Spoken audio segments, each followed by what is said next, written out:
um, Good morning, Joel. Good morning, Dad. So this will be a bit weird for the viewers, won't it? Never mind. So just to give you some context, the UK ASP FP group asked me to do a thing on AI. Just lead a discussion group, really. And obviously I can talk about the technical stuff, and that's easy. But a lot of my thinking has revolved around the fact that we're going to go into another phase of redundancies where people lose old forms of work due to much, much more efficient automation. And that this might be a larger event than has happened before. So, like, it's happened many times over the course of industrialization, but this might be quite significant. Yep. So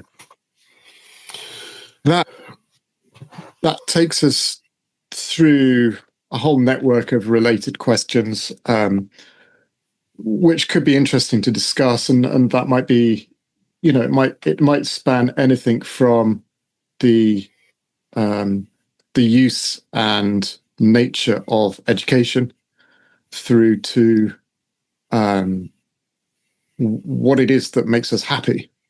And I wondered whether you could start by just giving us some background and context of where you come, so that we could see what you're saying through the lens of some of your experiences. You started out in theological college, and then as a Baptist minister. So, yeah, okay. Well, I suppose it's easy to say.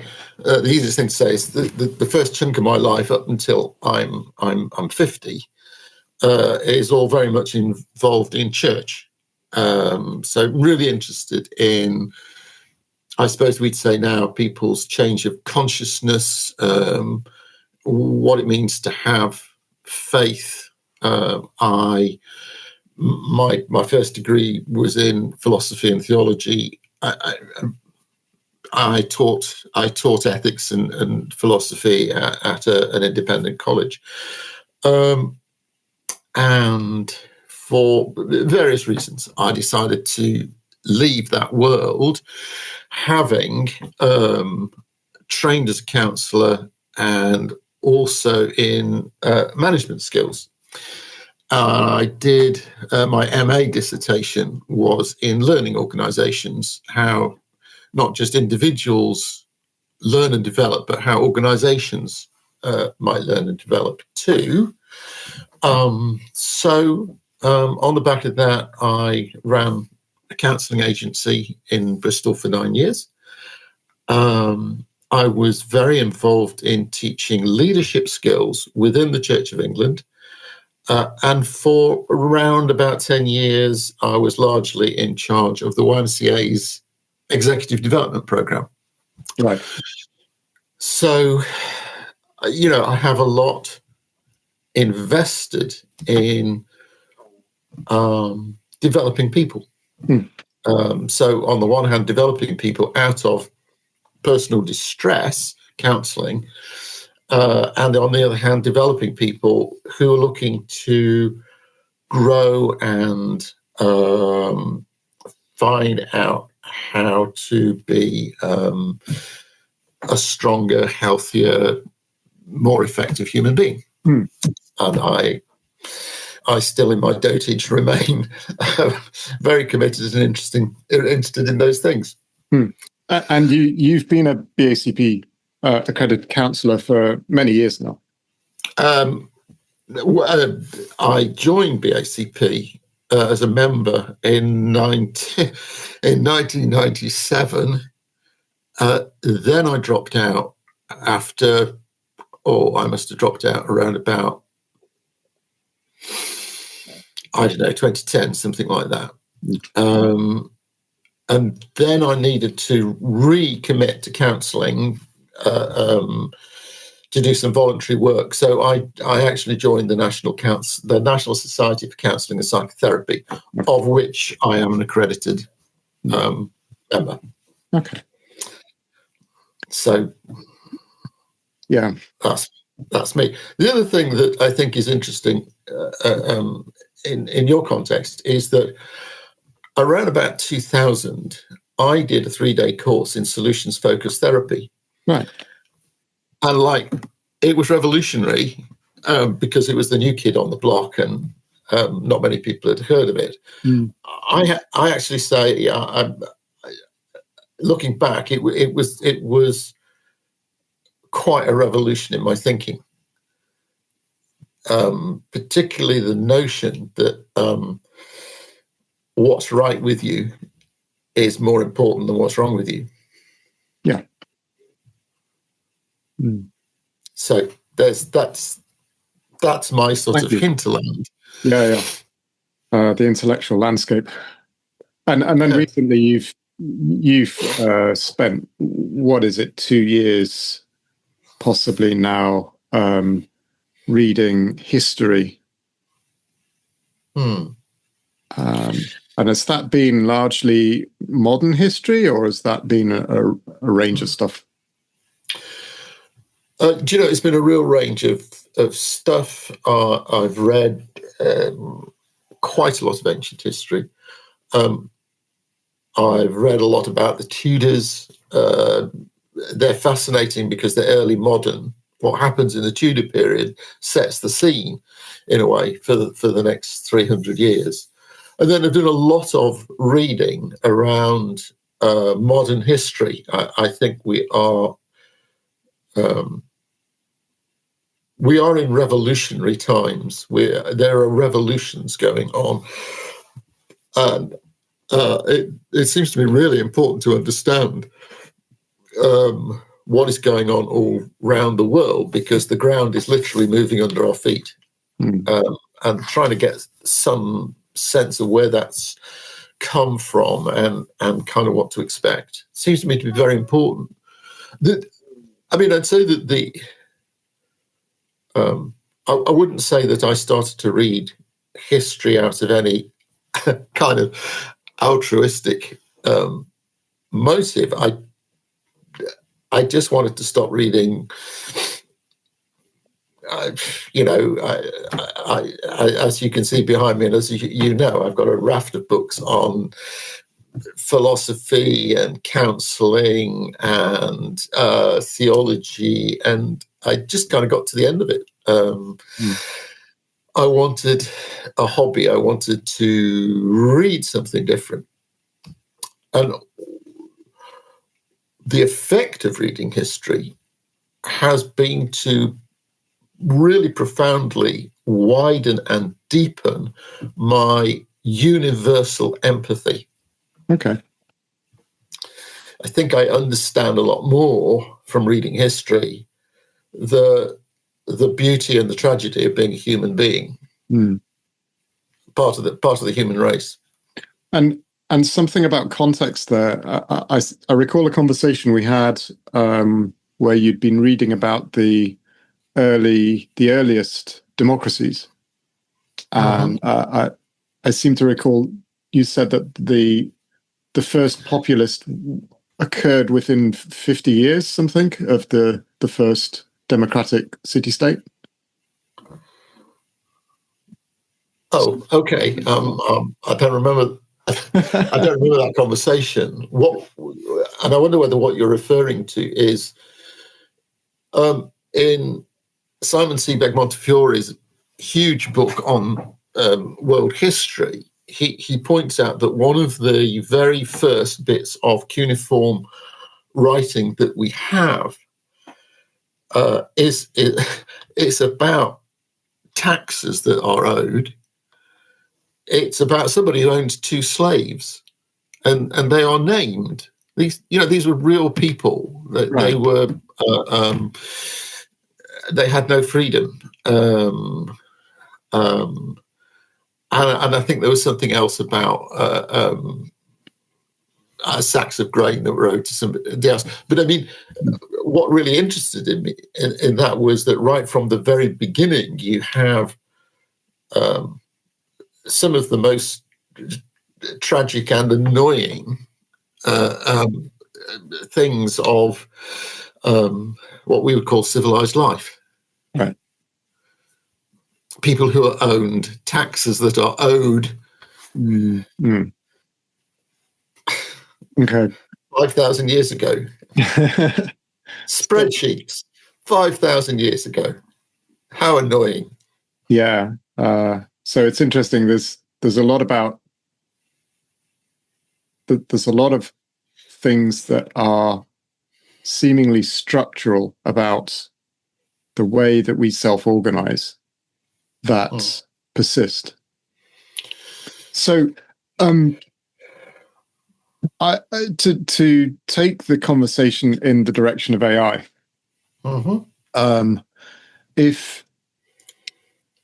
if I was to describe to you a hockey stick graph where something is doubling for the same amount of time, what seems to be happening in the world of AI is that whenever you pick a key metric, whether it's to do with the technical aspects of how complex they are, or the effect they're having on the world, or what they're capable of doing, right, reasonably, they all seem to describe the same thing. And it's a little bit like the advent of the motor vehicle, that at the outset it looks like a rich man's toy, and then it looks like a really interesting way of moving a bit of cargo around. But people didn't genuinely think that within a 15-year period, no one would use a horse and cart anymore.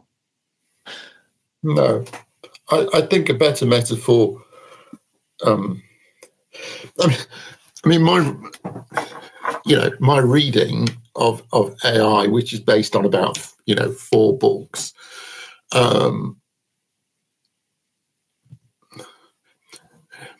is that we're dealing with something that we've never dealt with before. This is the most. If human beings are capable of inventing AGI, AI seems to me to be relatively straightforward. But AGI it's a quantum leap to a different kind of thing. AI is more like the invention of. It's not just the invention of printing, but the easy distribution of books. See, books were very expensive. Goodness knows, you'd have been a very rich person to be able to buy a book in 1400. Yeah. In 1600, you wouldn't need to be rich at all. Booksellers were going from door to door, hawking books, Bibles, and people reading the Bible for the first time they were just blown away by it. They were just blown away by it.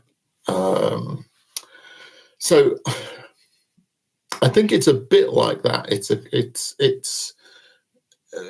We're treading the edges of a revolution, really, and I think because it's a revolution, you don't know where it's going to end up. No, and that's the take home of the hockey stick graph is that it's a sort of an eschaton.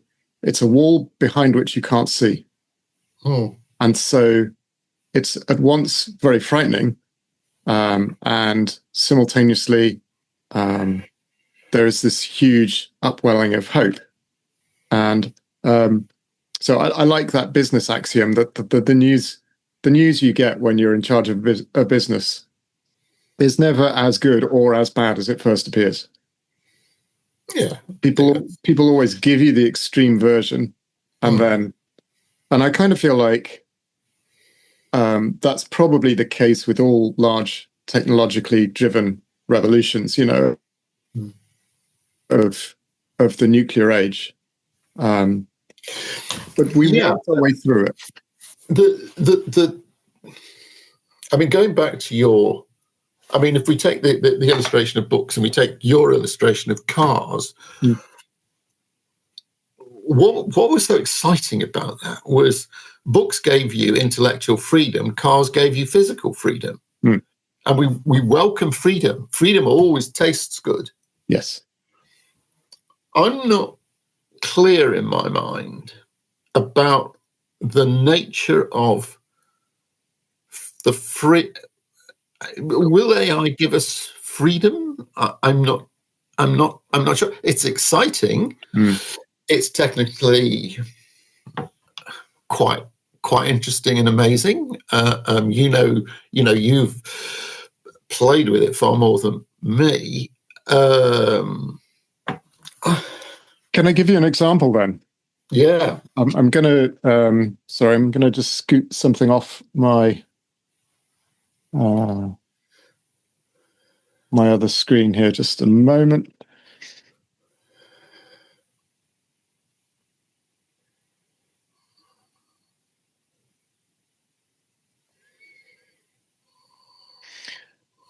Okay, I think it's this one.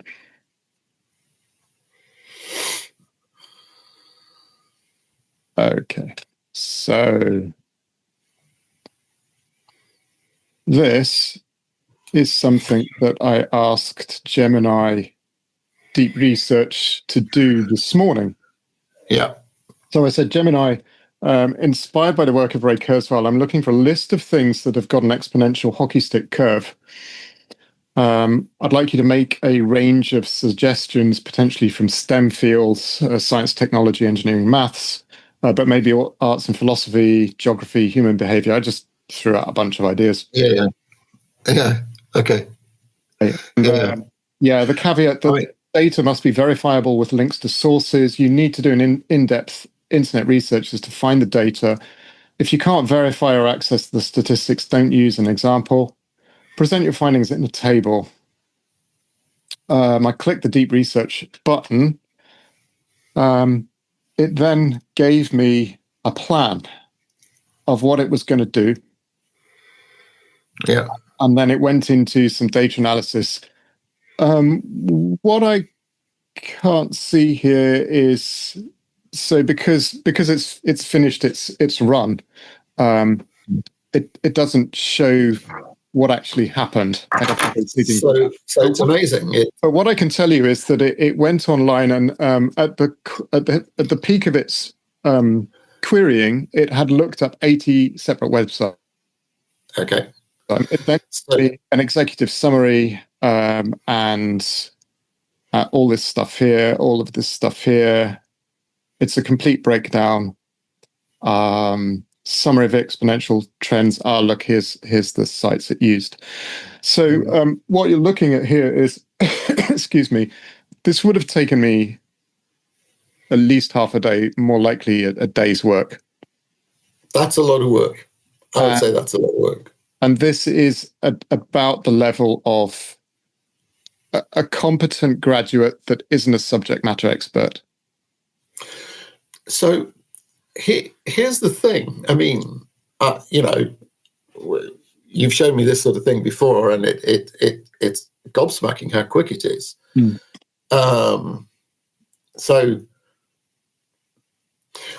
So I have a friend who is just completing an MA in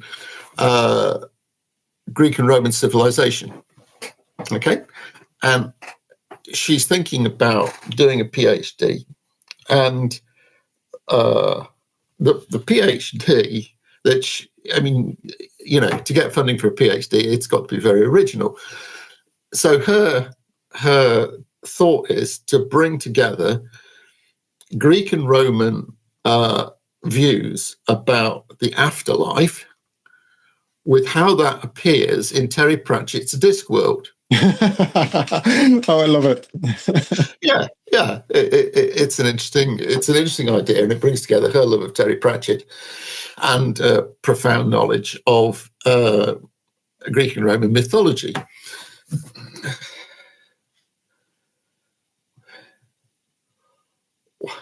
I don't know what the effect. I mean, I remember doing research for my own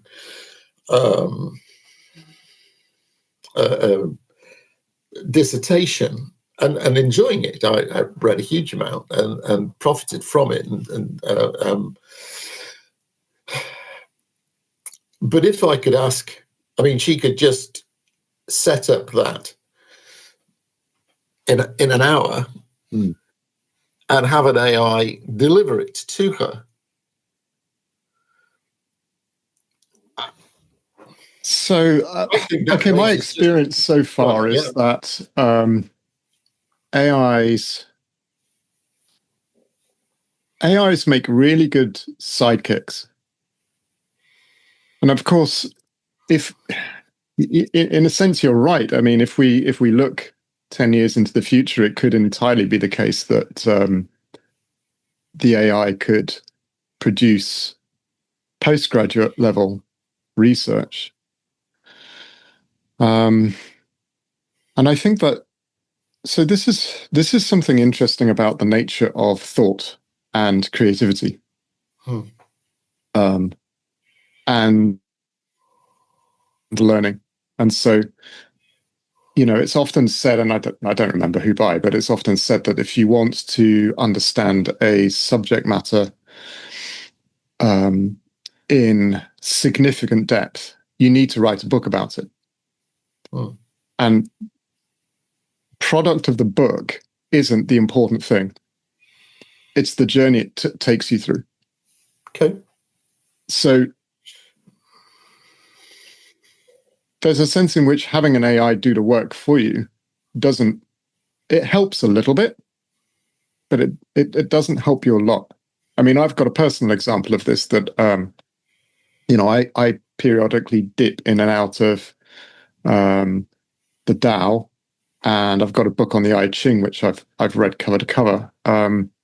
And having done that, I realized that until I do the thought work myself, there's a layer that I can't get to.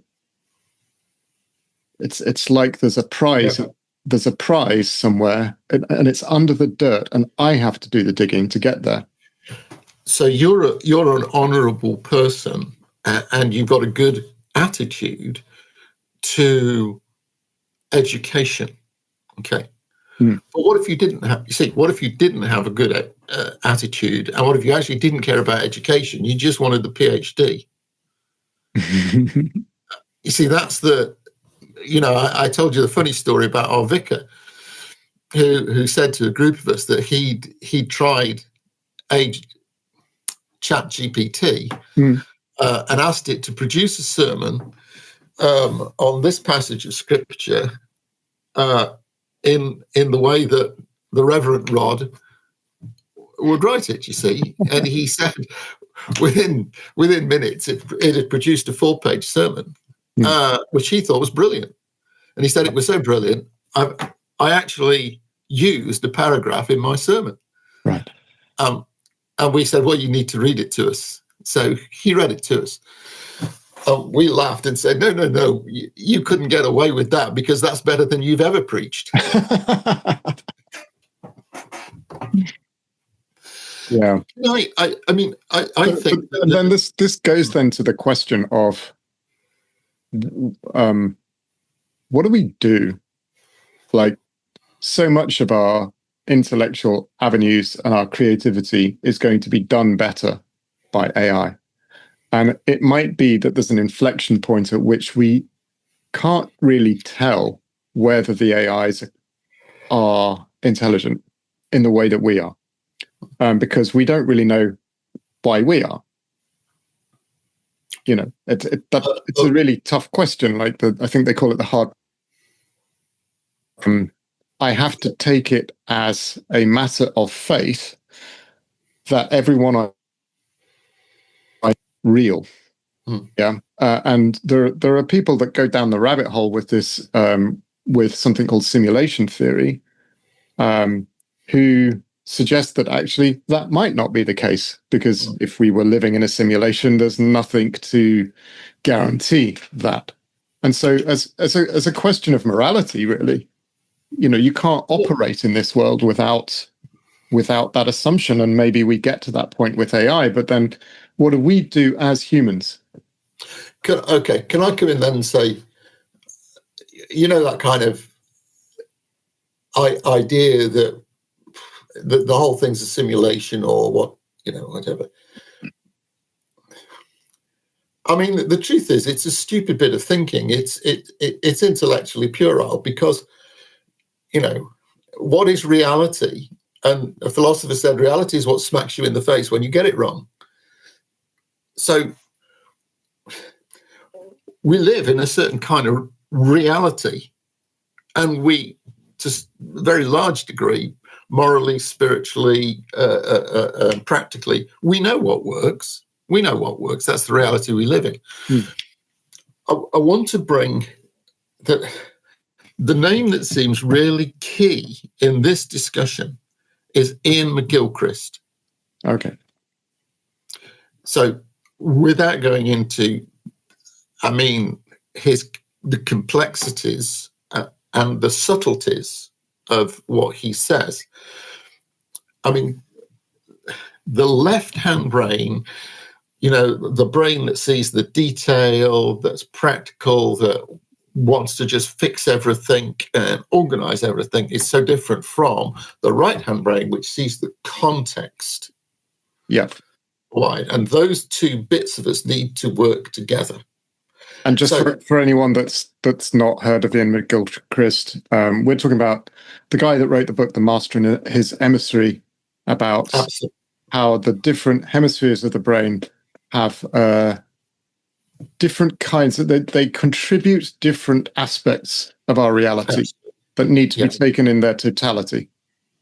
But the right-hand brain, when we live well, the right-hand brain controls the left-hand brain. It is the emissary. But we live in a world where we've basically given everything over to the left-hand brain. Mm-hmm.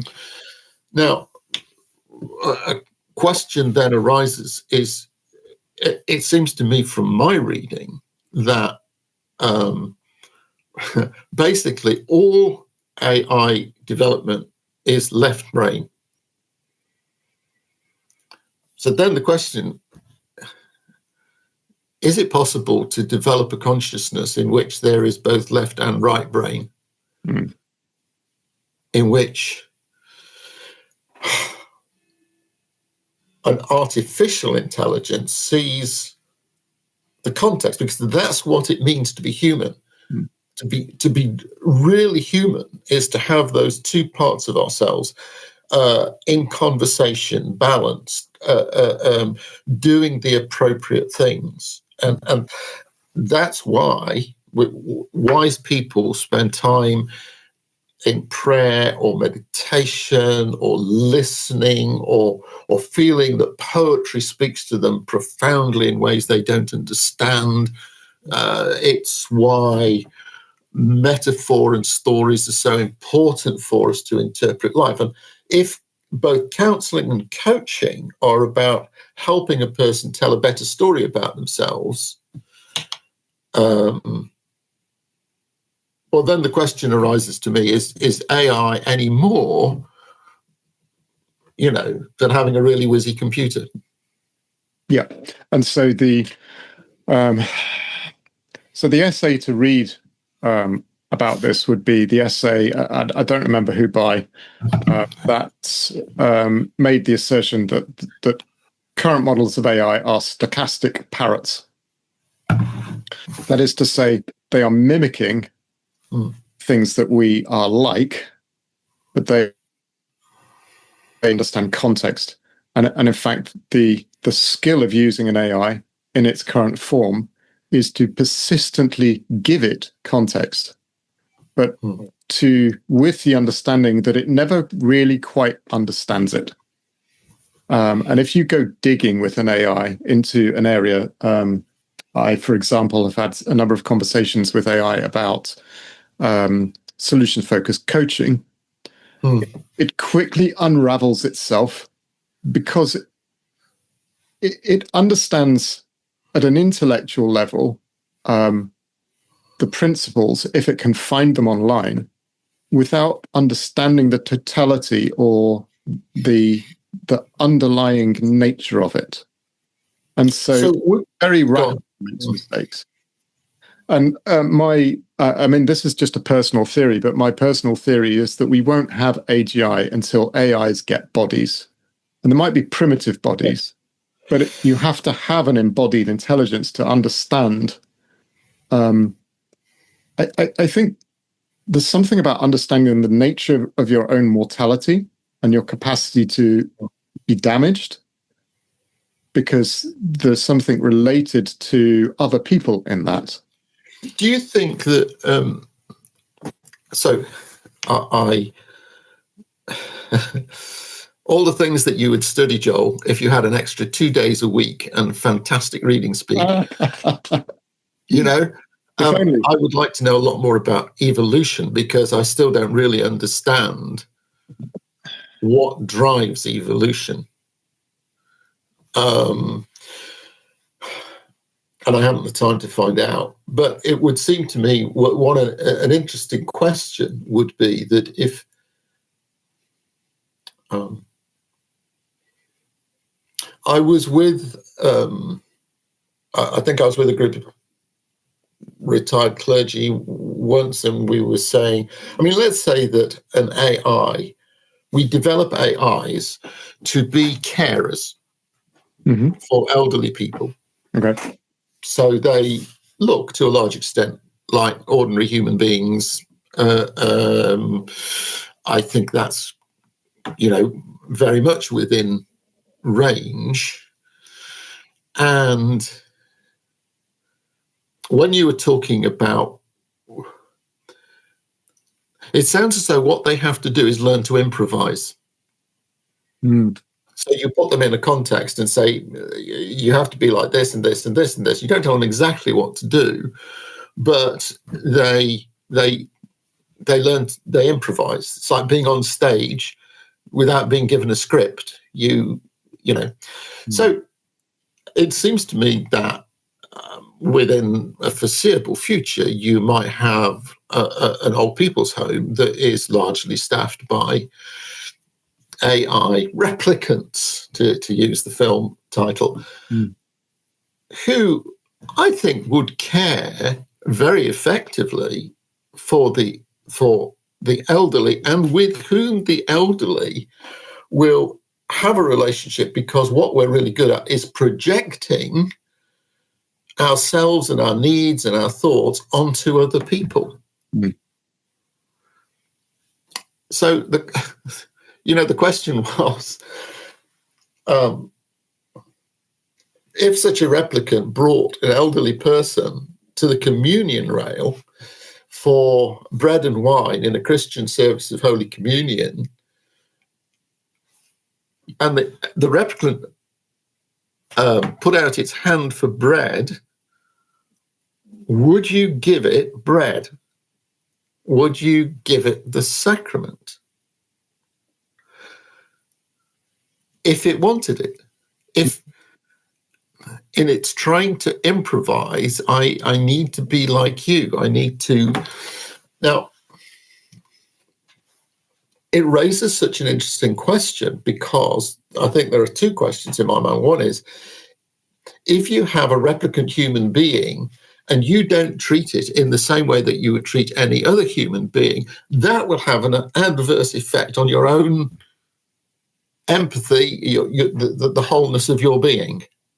Absolutely. So there's a moral, there's a moral imperative for yourself, but there's also an ethical imperative, because if you are in front of a machine that has enough characteristics that you can interact with it, and that can be very minimal. I mean, remember the film WALL-E? Yeah. About the little trash can robot. So, I mean, it doesn't even potentially have to be, as long as we can relate to it as something, then there's an ethical aspect to this whereby we have to make the assumption that it can that it's conscious. And that takes us back. Okay, so that takes us back to simulation theory. And the reason that simulation theory isn't fatuous is because, it's a thought experiment, as some people think it's real, but let's treat it as a thought experiment. And let's look at AI. So one of the things that, if we were being sensible, we might do is we might develop AI in a sandboxed reality to see what it does. So, imagine one of these modern games, they're almost photorealistic now. And so we put in an AI in there, and we give it agency, and we see what it does. It's an open universe. It can wander around. It's got a self-consistent set of rules. And then to make it really real, we have to assume that it's got a body and that the body can die. And now we have a consistent reality. To the AI, the reality it's in isn't a simulation; it is real. And so then we just simply take the same principle and we apply it to ourselves. And we say, well, it's, we seem to live in an internally consistent universe. We seem to have, mortality. And so the fact that the door can slam you in the arse is important to the simulation being functional. But given that, the same set of principles would apply, that there is a moral and ethical duty to behave in whatever environment you find yourself in as if it is real. Because the assumption that it's not can lead you down a range of blind alleys that are harmful both to yourself and to any community of and we actually have a name for this, don't we? We say people are psychotic or when they don't behave like this. Yeah, sure, Joel. But talk to me then a little bit about, in the training of an AI, one of the worst characteristics. No, let me rephrase that. One of the most difficult characteristics of humanity, and those characteristics go back to the very dawn of human history, is that we carry within us an enormous capacity for empathy and kindness and self-sacrifice. We also carry within us an enormous capacity for violence. One of the things that really disturbs me about the war in Ukraine and the war in Gaza is that many of the young men who are fighting will have learnt how to fight in video games. Mm-hmm. The question arises, when they're going through wrecked streets in Gaza shooting at anything that moves, do they actually know they're not in a video game? I think so. I think that you'd need to study trauma in order to to understand that. And there's a very interesting thing that happened. I don't have the references for it now, but there's an interesting thing that happened with pilots that were retasked to pilot Reaper drones. So they're taken out of the cockpit and put behind a bank of computers, and it was thought that without the element of personal risk, there would be no blowback. But actually, what happened was that they were hugely important things then. I'm reading at the moment a man called Lawrence Rees, who he's written a book on the lessons we should take from the Nazis. Brilliant and important stuff. And I'm just coming towards the end of his book on Hitler. And one of the things that is so very alarming and disturbing about the nature of Nazi violence is the way in which, you take a guy and put him in the army and you say, you can do anything you like to the Russians or the Jews or the Poles because they're not really human. So they mostly say you don't have to do this, but, they mostly do. And let's say he murders 400 or 500 people over the period of 2 years. He just shoots them in the back of the head, or he's instrumental in starving. The numbers are astronomical, millions and millions. And then he goes back to being a postman. So, when he's a postman, he's a nice person. Right. I guess. And this is, it's like we have the capacity to split ourselves and say, this is what is normal to do under these situations. I starve people to death, I shoot them in the back of the head. And then I go back to being a postman and having a wife and a family. Now, there are things that connect up those two realities. It never quite works. But if AIs are copying us, that's one of the things that they're copying. Now, I don't believe you can go back to being a postman after doing murderous things. And I think there is a lot of trauma associated with, as you said, flying drones that we're yet to come to terms with. I'm sorry, this isn't really going anywhere, but what I'm just reflecting on is we live in a world where moral fragmentation is part of the world that we have inherited. And we don't want, if we're going to train AIs to be like human, we don't want them to be like that. We want them to be all one thing. Is that making sense? Yeah, absolutely. So, right. In my mind, it speaks to two things. One is, so I recently read a book called The Mind is Flat by Nick Chatter.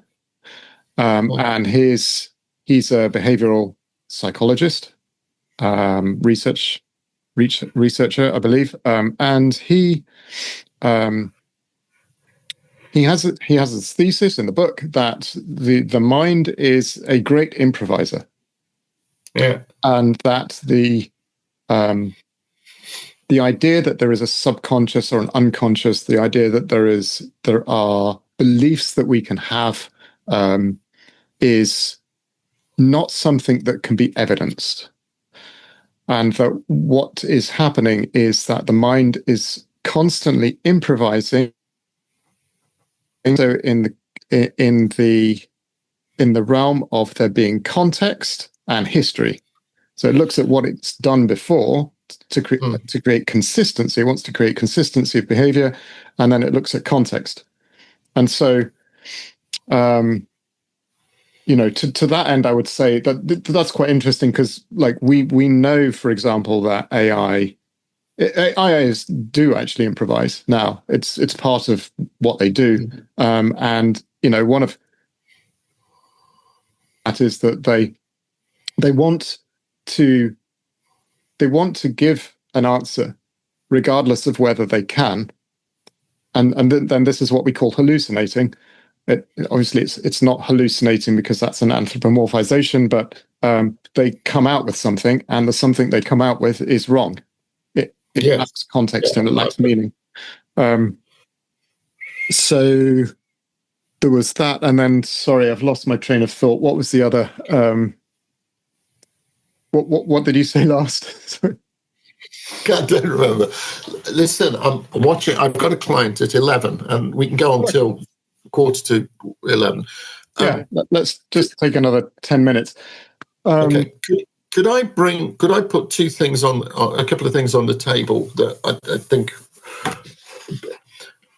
The first thing I want to put on the table is what I'd like the conversation to go is having a conversation about how do people think about their well-being when there are things they don't have to do anymore? Yes. Okay. Absolutely. So I think the first thing is to say that one of the basic things that we used to teach young leaders in the YMCA was a phrase that came from Stephen Covey, and it was, "You're not here to make a living, you're here to make a difference." And I think that catchphrase is profoundly true, and people who use their lives wisely know the difference that they want to make, whether that's in terms of achievement or in terms of how they treat other people, the atmosphere they create around themselves. So there's two words that come up then. One is service and the other one is community. Yeah. They're both implied in that. So it would seem to me that in no way, Rishi Sunak said everybody has to do A-level maths because, I don't know. I don't know much about him, but he seemed to be a bit of a tech. We always used to say he was a tech bro, and for whom life was run on spreadsheets. But that's not what education is. Education is for life. It's a good education prepares you to be alive in this world, and live well. And so I don't think our present means or methods of education really have come to terms with what it would be like to have more spare time than you knew what to do with. Because, like in, the film WALL-E, they just sat around watching daytime television, eating Maltesers and getting fat, And if I remember rightly, redemption came when they had to go and clear up the earth. Yes.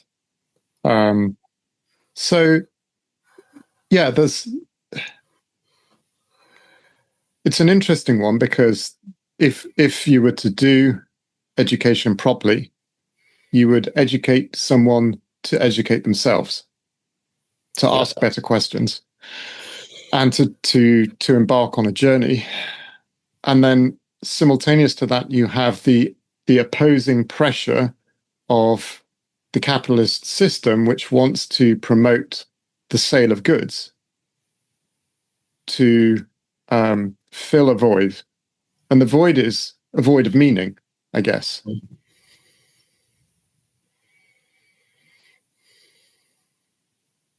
One of the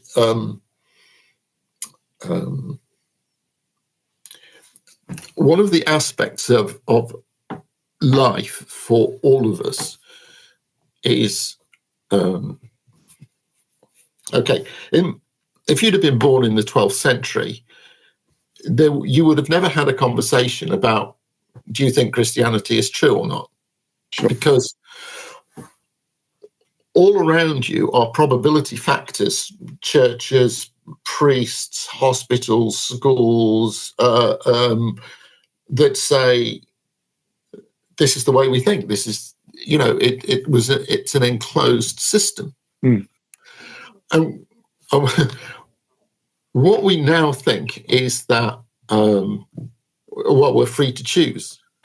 But actually, in one sense, we are not free to choose because we are all secular all of us are secular before we're anything else. So that when we become religious, whether that's being Buddhist or having a meditation practice or an adherent to a particular religion. When we make those choices as secular people for whom there are no probability. Whatever you choose, you're not surrounded wall to wall with probability factors that say this is the truth.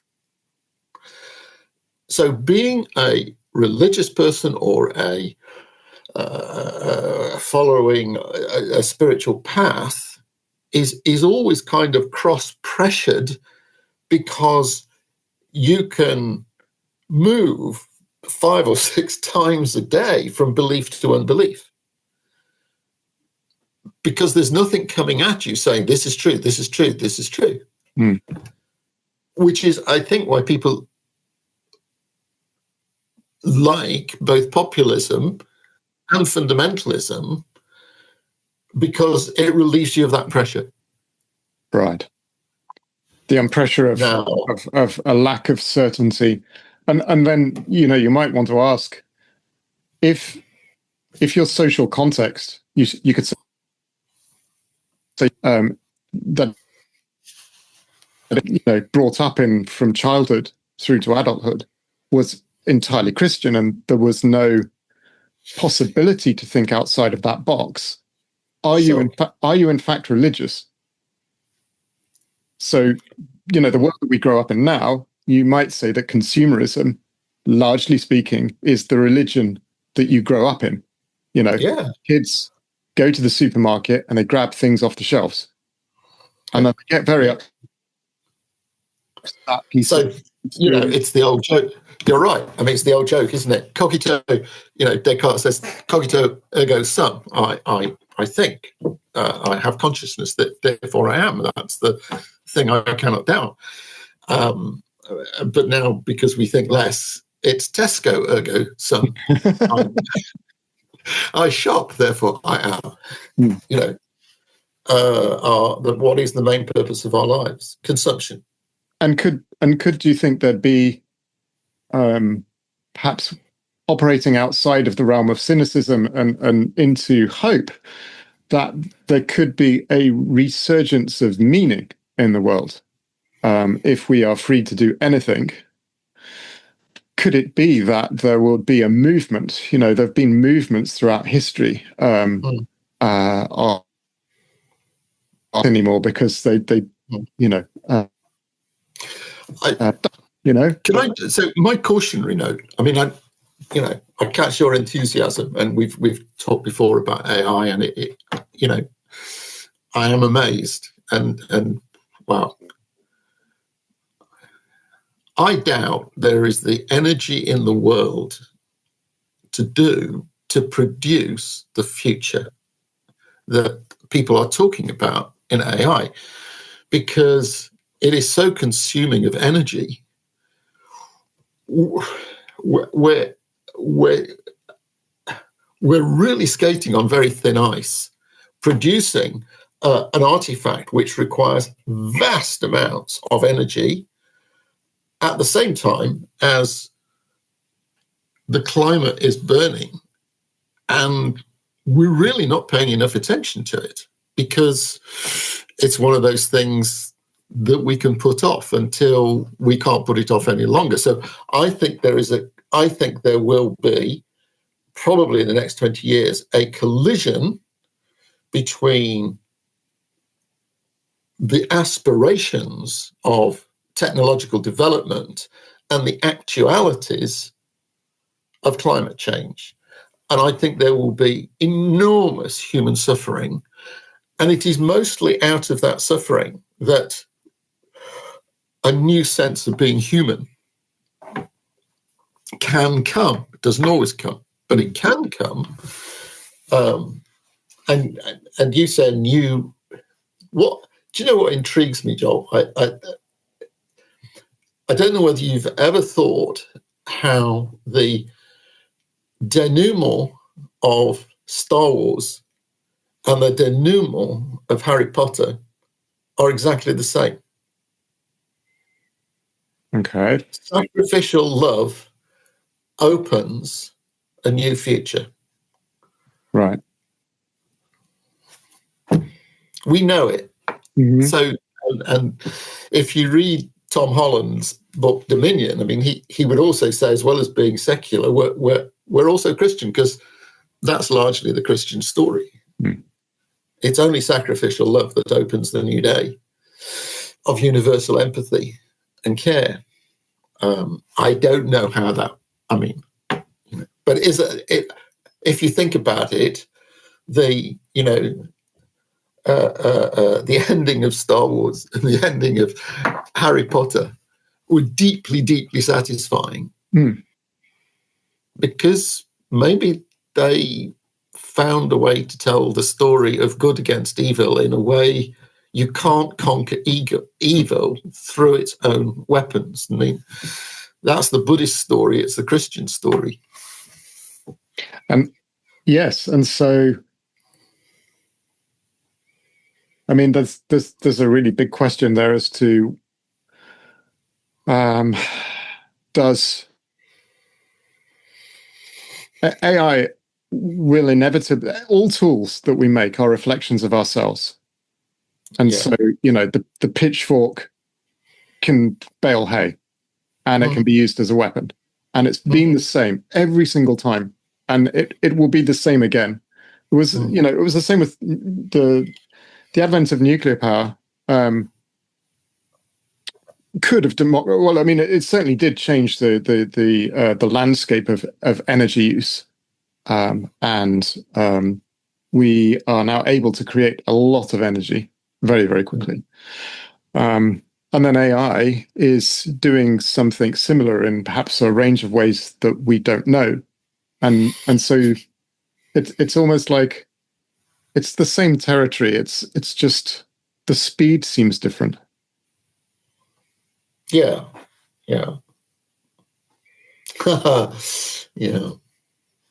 Would you rather be a pessimist or an optimist? How do you balance those two things? I'd rather not have a stomach ulcer. Yeah. And of course, so optimism is an adaptive response, having hope, because you can't lead community. You can't stop suffering. And we grow through suffering. But also, you can't lead community by saying that everything's going to go wrong. At some point, you have to stick, surely, a flag in the ground and say, why don't we aim for this, even knowing that you're not going to get there? So one of the most things that I love and I cherish, that Western Buddhists have introduced us to this idea that when we let go of our grabby mind that wants more and more and more and more stuff, and sit in the silence and let the silence speak to us, realms of consciousness begin to emerge in our minds quite naturally. And the Buddha called them the blessed realms of equanimity, loving kindness, compassion, and sympathetic joy. I think I don't think, I think my Buddhist friends would be uncomfortable with me calling Buddhism a religion, and I think they're right to do so. I think that's a universal truth.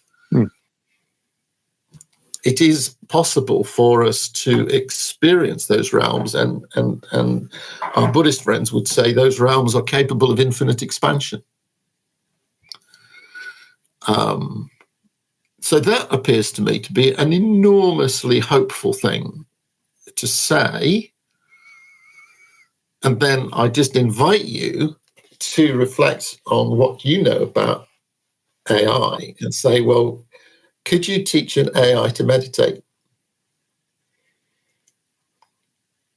Or could you teach an AGI to meditate? And if you did, what would happen? Yeah, indeed. A further question might be, if let's assume our AI has a body, and free will, would it discover meditation? Would it ask to be taught? Yeah. Now, maybe it's a sort of a fundamental. And if I understand it rightly, one of the really intriguing things about the way in which AIs, really big AIs, process knowledge is that we don't understand how they process knowledge. Yes. So then that brings two questions. One is, they see patterns. I'm assuming they see patterns that we don't see. Yeah. Could we learn to see those patterns? Mm. Is there something they're seeing that we have not seen? Yeah. In other words, would it be then possible for an AGI to say to us as human beings, there's a question you've never asked, which is so obvious to us? Brilliant. I mean, we might be adept at bringing the right answer to the wrong question. Yeah. It might even be a function of the structure of our minds or our bodies. Different might see the world differently. And that's okay. So we're back to the sort of that wonderful conversation that Iain McGilchrist started about